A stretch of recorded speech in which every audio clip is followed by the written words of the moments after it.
विठ्ठला, माय बापा, लोकांना वाकवणं हा कसला रे तुझा धर्म?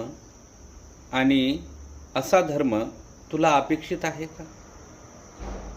तुझ्या नावाने जी राजकारण चाललंय ते तुला मान्य आहे का? आणि याच हिंदू धर्मामध्ये वारकरी संप्रदायाला बदनाम करणं, विठ्ठला, हे तुला तरी मान्य आहे का? आपला वारकरी संप्रदाय सांगतो की सर्वांना सोबत घेऊन जाणारा हा वारकरी संप्रदाय, मग तो कुठल्याही जातीचा, पंथाचा, समाजाचा, धर्माचा असला तरीही वारकऱ्याचा हा वैष्णवाचा मेळा हा सर्वांना सोबत घेऊन विठुनामाच्या गजरामध्ये, हरिनामाच्या गजरामध्ये तल्लीन होणारा हा वारकरी संप्रदाय. आणि आज काय चाललंय या महाराष्ट्रामध्ये? याच महाराष्ट्रामध्ये विधान भवनाच्या परिसरामध्ये गोपीचंद पडळकर यांची समर्थकांनी गुंडगिरी केली. याच महाराष्ट्रामध्ये पुण्यामध्ये भोर येथे 4 वर्षाच्या अल्पवयीन मुलीवरती अत्याचार करून तिची हत्या केली जाते. याच महाराष्ट्रामध्ये काल विकास लवांडेवरती शाई फेक झाली.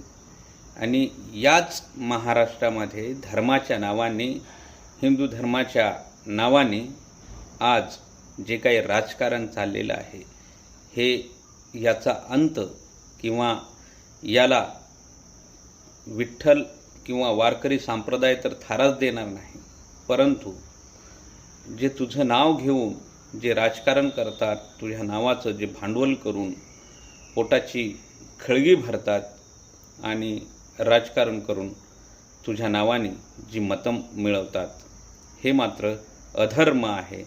आणि या अधर्माला कुठंतरी वाचा फोडली पाहिजे. आणि ज्या महाराष्ट्रामध्ये, जो महाराष्ट्र छत्रपती शिवाजी महाराजांच्या या शौर्याने, पराक्रमाने पावन झालेला हा महाराष्ट्र, तोच महाराष्ट्र जिथं शाहू, फुले, आंबेडकर आणि राजगुरू यांसारखे क्रांतिकारक जन्माला आली, तोच महाराष्ट्र ज्यांनी याच राजकारणामध्ये यशवंतरावजी चव्हाण, विलासरावजी देशमुख आणि गोपीनाथरावजी मुंडे साहेब असे कितीतरी राजकारणी, क्रांतिकारक आणि संत महिमा तर फार मोठा आहे. वारकरी संप्रदायाचा महिमा हा महाराष्ट्रात नाही, महाराष्ट्रच बघायला मिळतो. तो जगात कुठेही वारकरी संप्रदायाचा मेळा किंवा वारकरी संप्रदायाचा महिमा बघायला